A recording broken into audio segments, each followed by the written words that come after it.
በአንድ ትንሽ መንደር የሚኖር አብን ነስር የሚባል አሳ አጥማጅ ነበር። ከዕለታት አንድ ቀን የተለመደ ስራውን ለመስራት ሲወጣ በባህር ዳርቻው አንድ ትልቅ ሼክ ያገኙታል።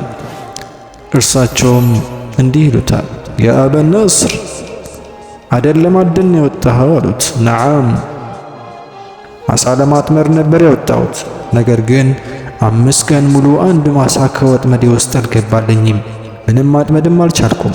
በዚህም ምክንያት እኔና ውዷ ባለቤቴ እንዲሁም ልጄ ለተከታታይ 3 ቀን ሙሉ ረሃብ ላይ ነን ብሎ ነገራቸው። ሼኹም እንዲህ አሉት፣ የወጣህበትን ጉዳይ ከመጀመርህ በፊት 2 ረካዓተይን ስገድ፣ ከዚያም አላህን ሱብሓነሁ ወተዓላ ለምነው ዱዓ አድርግ። ይህንን ካደረግ የወጣህበት ጉዳይ ይሳካልሃል አሉት። አሳ ለማጥመድም ከሆነ ጥሩ የሆነ ሪዝቅ አላህ ይሰጥሃል አሉት። አብን ነስርም እንዲህ አለ፣ ረካዓተይን ከሰገድኩ በኋላ ምን ላደርግ ብሎ ጠየቃቸው። ሼኹም እንዲህ አሉት፣ 3 ጊዜ ሐስቢየላሁ ወኒዕመል ወኪል፣ አላህ ብቻ በቂ ነው፣ ከመጠጊያዎች ሁሉ ምንኛ ያማረ ነው፣ ይህንን በል አሉት። ከዚያም ቢስሚላህ ብለህ መረብህን ባህሩ ላይ ወርወረው አሉት። አሳ አጥማጁም አበን ነስር ለምንድነው ሐስቢየላሁ ወኒዕመል ወኪል የምለው አላቸው። ሼኹም እንዲህ አሉ፣ አላህን እንዳለ አልሰማህምን አሉና ይህንን የቁርአን አንቀጽ ቀሩለት።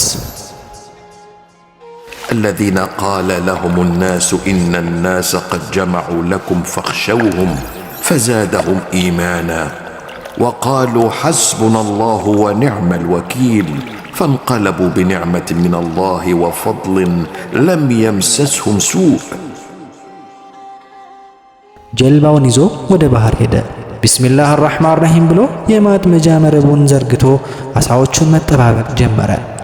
ተስፋ በመቁረጥ ስሜት ከረዥም ቆይታ በኋላ የመረቡን ወጥመድ በእጁ ሳብ አድርጎ አሳ መያዝ አለመያዙን ለማረጋገጥ ሲሞክር በወጥመዱ ውስጥ አሳ መኖሩን ተገነዘበ። አሳ እንደያዘለትም ሲያውቅ በጣም በደስታ ስሜት ያ አላህ በሕይወቴ እንደዚህ አይነት ትልቅ አሳ ይዤ አላውቅም እያለ በጣም ተደሰተ። የያዘውን አሳ ወደ ከተማ ይዞ ሄደና ሸጠ።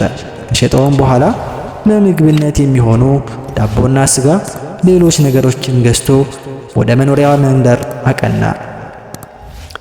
ወደ መኖሪያ ቤቱ ከመሄዱ በፊት የአደን ውጤቱ እንዲሳካ ላደረጉለት ምክርን ወደ ለገሱት ሼኽ ቤት ሄደ። እዛም ሄደና ሼኹን ሰላምታ ቀረበላቸው። ሰላምታ ከተለዋወጡ በኋላ ሼኹ እንዲህ አሉት፣ ያ አበን ነስር ፊትህ ላይ የደስታ ስሜት ይነበባል። ምንድነው ያስደሰተህ ነገር ንገረኝ እስኪ አሉት። እሱም እየሳቀ በደስታ ስሜት ሆኖ ያ ሼኽ አንተ ከመከርከኝ ምክር ተነስቼ ሐስቢየላህ ወኒዕመል ወኪል አልኩኝና ከዚያም ቢስሚላህ ብዬ ወጥመዴን ስወረውር አላህ ሱብሓነሁ ወተዓላ ትልቅ የሆነን አሳ ለገሰኝ። ከዚያም ያንን አሳ ሸጥኩና ለቤተሰቦቼ የሚሆን ምግብ ገዛሁበት አላቸው። ለሰጠኸኝ ምክር ምስጋና እንዲሆነኝ ብዬ ከገዛሁት ምግብ ለአንተም ልሰጥህ ነው የመጣሁት አላቸው። ሼኹም ላ የአበን ነስር ይህም አይሆንም አሉት። ይህንን ምክር የመከርኩህ እኮ ለኔ ምስጋና እንድታቀርብ ብዬ ሳይሆን አጅሩን ከአላህ ነው የማገኘው ብዬ ነው። አላህ ሱብሓነሁ ወተዓላ የተናገረውን አልሰማህምን አሉ። ይህንን የቁርአን አንቀጽም አነበቡለት። ኢነማ ኑጥዕሙኩም ሊወጅሂላህ ላ ኑሪዱ ሚንኩም ጀዛአን ወላ ሽኩራ፣ የምናበላችሁ ለአላህ ውዴታ ብቻ ነው፣ ከእናንተ ምንም አይነት ዋጋን ማመስገንንም አንፈልግም አሉት። ይህንን የቁርአን አንቀጽ ካነበቡለት በኋላ በል ይህንን ምግብ ይዘህ ቶሎ ወደ ተራቡት ሚስትህና ልጅህ ሂድ አሉት። አሳ አጥማጁም መርሐባ ብሎ ወደ ቤቱ እየተጓዘ ሳለ ድንገት ከመንገድ ዳር ተቀምጠው የሚያለቅሱ የእናትና ልጅ የለቅሶ ድምፅ ይሰማል። በዚህ ጊዜ በፍጥነት ወደ እነሱ ተጠጋ ይልና ሰላምታ ካቀረበ በኋላ ልጅሽ ምን ሆኖ ነው የሚያለቅሰው ብሎ ጠየቃት። እርሷም በለቅሶና በሲቃ ድምፅ ሆና ልጄ ለ2 ቀን ያክል ምንም አይነት ምግብ አልበላም፣ እኔም ባለቤቴ ሞቶብኛል፣ ሲሞት ለኛ ምንም አይነት ነገር አልተወለንም፣ ምንም አማራጭ ስለሌለን ረሃብን ትዕግስት አድርገን መቋቋም ብቻ ነው ምርጫችን። አሁን ግን በጣም ፈርቻለሁ። ልጄ በረሃብ ምክንያት እጄ ላይ እንዳይሞትብኝ በጣም ፈርቻለሁ ብላ ነገረችው።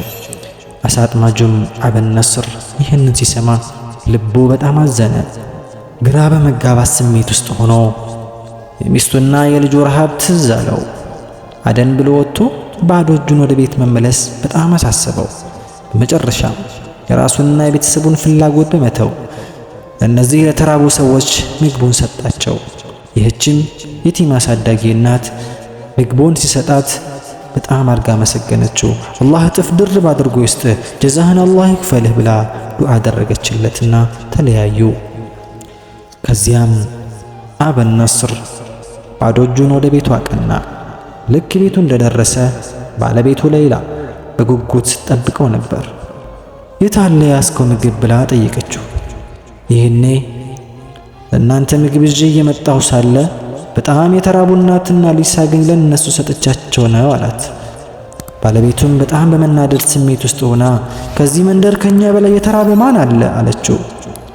አበን ነስርም እንዲህ አላት፣ እነዚህን የተራቡ እናትና ልጅ ብታያቸው ኖሮ እኛ አላህ ሱብሓነሁ ወተዓላ በሰጠን በትልቅ ጸጋ ውስጥ እየኖርን እንደሆነ ታውቂ ነበር አላት። እርሷም በቁጣ መንፈስ የቱን ጸጋ ነው ጸጋ የምትለው አለችው።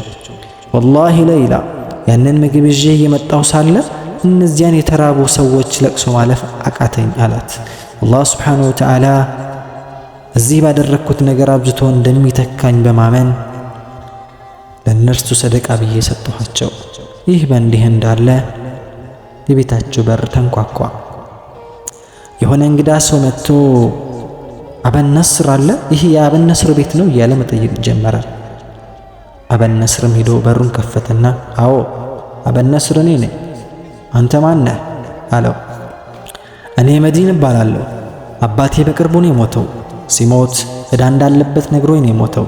የተበደረውም ካንተ እንደሆነ ነው የነገረኝ። 30,000 ድርሃም ዕዳ አለበት። የአባቴን ዕዳ ልሰጥህ ነው የመጣሁት አለና ብሩን በእጁ አስረከበው። በዚህ ጊዜ አበን ነስር በተከሰተው ድርጊት በጣም በመገረም ለጥቂት ደቂቃዎች ብቻውን ቆሞ ሳለ ሚስቱ ካጠገቡ መጣች። ምንድነው ይሄ በእጅህ ያስከው ገንዘብ ከየት አመጣኸው እያለች በጥያቄ አጣደፈችው። እሱም ቅድም ትንሽ ሰደቃ ሰጠው፣ አላህ ደግሞ አብዝቶ ለኔ እጥፍ ድርብ አድርጎ 30,000 ድርሃም አድርጎ ሰጠኝ አላት። ባልና ሚስት በደስታ ተቃቀፉ። ከጥቂት ጊዜያት በኋላ አሳ አጥማጁ አበን ነስር አሳ ማስገር ስራውን ትቶ የልብስ ቤት ከፍቶ የልብስ ንግድ እየነገደ ሳለ የህይወቱን ስኬት ትልቁን ቁልፍ የከፈቱለትን ሼኽ ከሱቁ መጥተው ድንገት አገኛቸው። እርሳቸውም እንዲህ አሉት፣ የአበን ነስር የአሳ ማስገር ስራህን ምን ሆነህ ነው የተውከው ይሉታል። እርሱም አላህ ሱብሓነሁ ወተዓላ ያልታሰበ የሆነ ብዙ ሪዝቅን ገንዘብን ከሰጠኝ በኋላ አሳ ማጥመድ ስራውን ተውኩትና የልብስ ንግድ ጀመርኩ አላቸው። ሼኹም ማሻአላህ አሉት በጣም በደስታ ስሜት። የገንዘብህን ዘካ ለምስኪኖች መስጠትን ግን እንዳትረሳ አሉትና ይህንን ምክር ለገሱት። እርሱም እንዲህ አላቸው፣ ወላሂ ያ ሼኽ ሰደቃ በጣም አብዝቼ በሰጠሁ ቁጥር አላህ ሱብሓነሁ ወተዓላ ሪዝቄን ሰፊ ያደርግልኛል። ይህንንም ስለማውቅ አብዝቼ ይሰጣለሁ አላቸው። ሼኹም ዱዓ አደረጉለትና ተለያዩ።